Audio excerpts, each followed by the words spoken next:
What is going on, Panthers Nation? Welcome in to your Week 17 preview of the Carolina Panthers and the Jacksonville Jaguars. This week's episode will be short.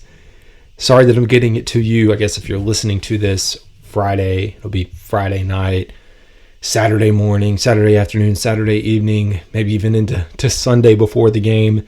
But I am sticking to my promise of getting out the previews, and that is exactly what I am going to do. Hope everyone had a Merry Christmas. I've got my Green Bay reaction episode out and available now. I've also got my first mock draft available, so you can go out and watch that. I do recommend watching it because I give a lot of insight into the roster. And I say watch versus listen because you can actually see and follow along on the screen. There are going to be a lot more mock drafts to go through and a lot more time to talk about off-season activities with coaches and hiring and scouting. But for today, let's focus. We've got 2 games to go. This is the final away game of the season.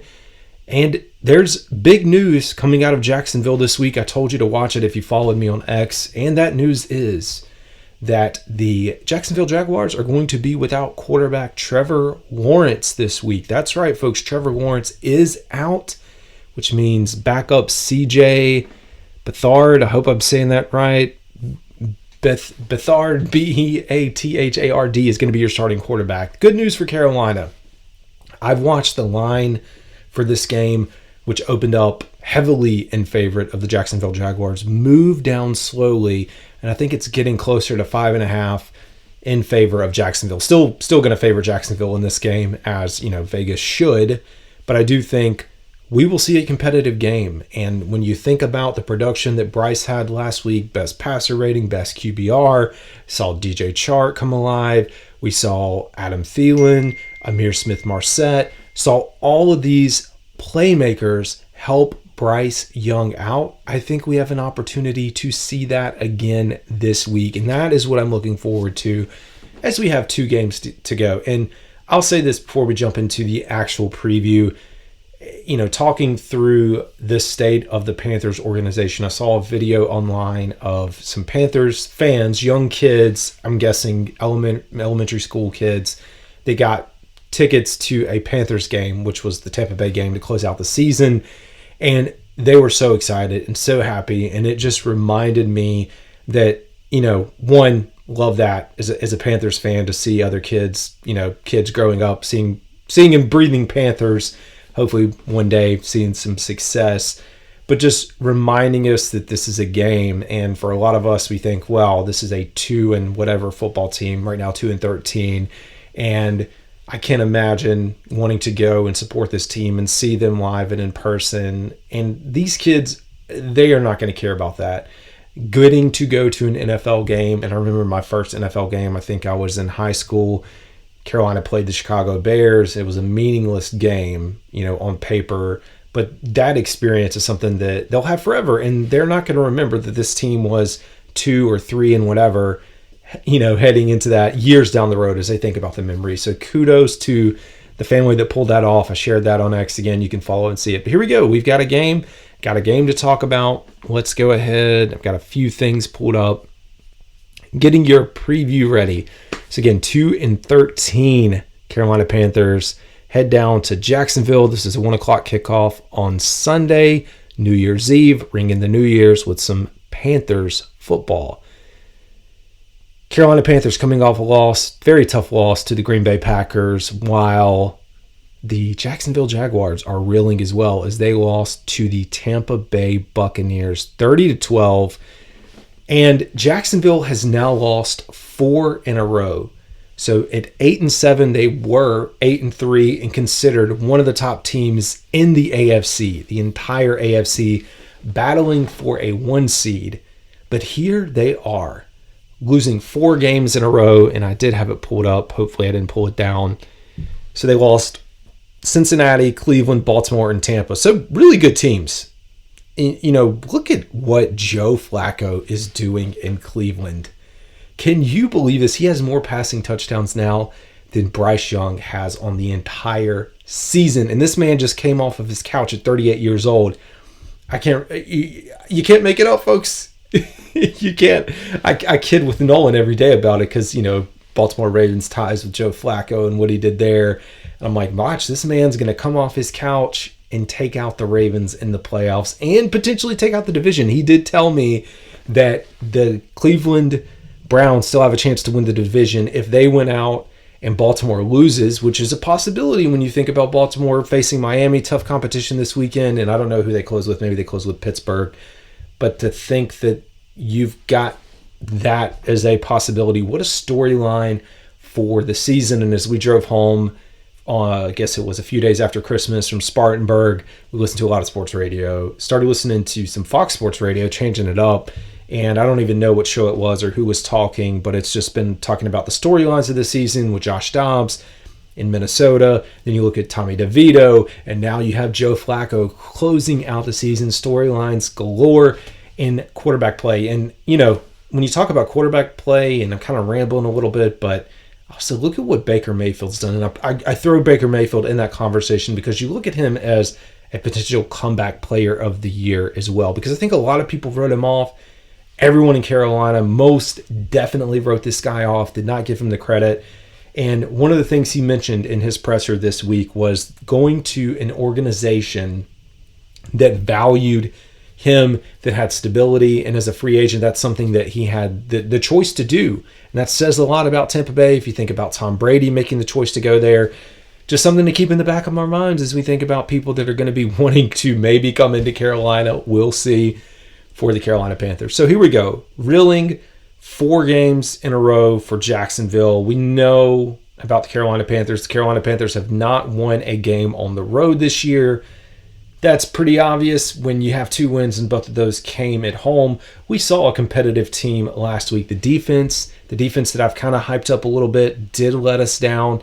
You would have liked to have at least one or two stops down the stretch to help out Bryce Young in what was a spectacular day for him. And it can be deflating for any player to go out there and perform that well and not win. And I've had those situations in my life, again, not a pro sports guy, but having a really good performance, whether it was in baseball or football, whatever it is, and your team loses the game, but you feel like you did everything possible to help the team win and you come up short, it does hurt. And Cam Newton talked about that on his pod this week. If you listen to the podcast, I know a lot of Panthers fans may be out there listening to him because he's getting a lot of attention in the media for some of the statements he's made around quarterback play in the NFL. And I'll leave it at that. If you want to go check it out, you absolutely can. So let's go back in and check on our good old Carolina Panthers.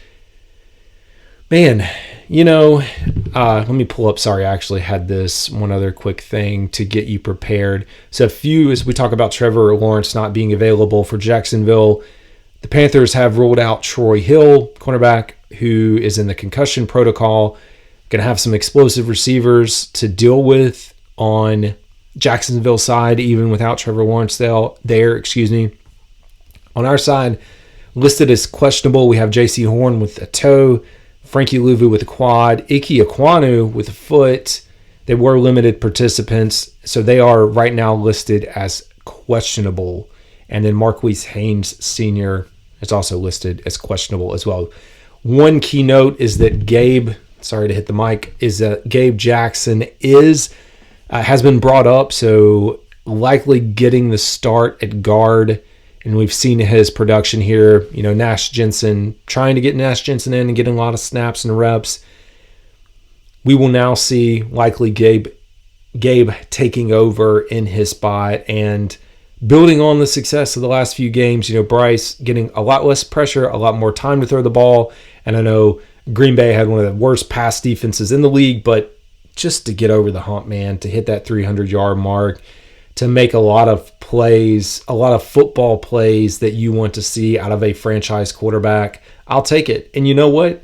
Heading into this week, I know it's not meaningful football. I know we're not playing for a playoff spot, but I do want to see the same thing out of this team this week because now we've got 2 weeks left. And if you listen to me talk about the roster and the construction of this roster, there are a lot of guys that are going to be trying to fight to prove to this organization or another organization that they need to be around and play football at the NFL level. And I know a lot of them would probably like to stay here. I mean, hey, I can't imagine wanting to get up and move and move and move, which we see a lot of times happening. Now, breaking this down between the two teams, we'll take a look at the offense of the Carolina Panthers, which is one of the worst in the league, even with a good game last week, still putting up about 15.7 points per game, but I'll take it. I like to see positive trends, 279 yards per game, which is 30th in the league, and about 4.2 yards per play, which is worst in the league for the Carolina Panthers.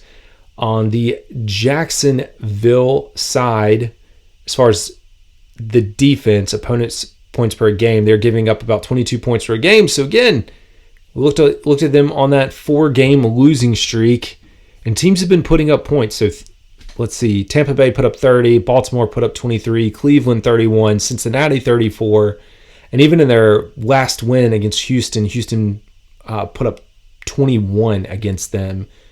So I think with the offense, with the way that it is now, and with Thomas Brown getting players out in space, doing a lot more motion, this offense in general, even a quarterback sneak, folks, we saw Bryce Young do a quarterback sneak and nobody thought that that was possible. You would have thought that that was, Superman out there. Not Cam Newton Superman, but just Superman being able to do that. With Trevor Lawrence being out of this game, this does feel like a game that Carolina can win. I do think we're going to see Jacksonville still relying on the offensive weapons that they have. Travis Etienne, 849 rushing yards on the season with 9 touchdowns. Trevor Lawrence is actually their second leading rusher, so you do think about what the offense is going to look like with him out and not being available. He also has 4 rushing touchdowns. You would expect for, when you actually look at it, I was going to say you expect Ernest Johnson or Tank Bigsby, some of these other guys to get involved, but we really haven't seen it that much. Receiving, we are going to have to slow down Calvin Ridley, and tight end Evan Ingram. Evan Ingram having a stellar year as a tight end. 824 receiving yards, 3 touchdowns. Calvin Ridley is the leading receiver, 871 yards, 7 touchdowns. And Christian Kirk, 787 yards, 3 touchdowns. So really good trio, and you throw in Travis Etienne, you throw in Zay Jones, even Agnew. They've got weapons around Trevor Lawrence, which will end up being CJ on Sunday. And that's hopefully the blueprint of the future of the Carolina Panthers. Coming into this season, I talked about the differences and or similarities between the Trevor Lawrence situation. When the Panthers started losing, I said, no. It is not the same situation when you have Urban Meyer versus Frank Reich. And at this point in time, kind of looks like the same situation when you think about the coaching change that happens in season, in your rookie year, the turnover that's going to happen, and that, further paints the picture of what this team is going to look like in the offseason as they decide on a coach for this team moving forward. So I promised I was going to keep this short, and that is what I'm going to do. Let me go back and find, I had one other thing to pull up, or at least I thought I did. Maybe not. If I can get it to go there. Guess not. Guess it's not going to pull up for me. But here we go. We got a few things to watch on our side. Bryce Young trying to get to 3,000 passing yards. Needs, a little over around 200, actually less than 200 per game to close that out. Chuba Hubbard trying to break 1,000 rushing yards. He's about 226 away. So that's doable. Adam Thielen needs about 36 yards receiving to eclipse 1,000 yards on the season. What a year and season it has been for Adam Thielen. And a lot of people wrote him off, undrafted guy, throughout his entire career. But when he came here, I would have never projected him as our leading receiver. But he's done just that, and he stepped up into the role that has helped Bryce Young develop. And you hope next year that we still see that along with everything else there. All right, folks, time to get into a prediction. Trying to keep this short or shorter, as I said. So I am going to pick Carolina Panthers. I am picking them this week. Hey, we got 2 games to go. Trying to get to 3 wins. Possibility of 4. If Tampa Bay wins this week against New Orleans, you have a chance that Tampa Bay sits their starters in the final week. And there you go. Another chance at a win. But in that case, do you think the Panthers start their starters, knowing that coming into it. To be determined. So I am taking the Panthers. I think the Panthers at least need to put up 21. I think defense plays a little bit better, slowing down backup quarterback CJ. So I think we're going to say Panthers 24, because building off of last week, we put up 24 points. And Jacksonville 17. So Panthers pull it off, get the win, and get to go into New Year's happy with one game to go to close out the season and finally looking for the offseason to begin. All right, folks, that's all I got. This is Carolina Dad. Y'all have a good one.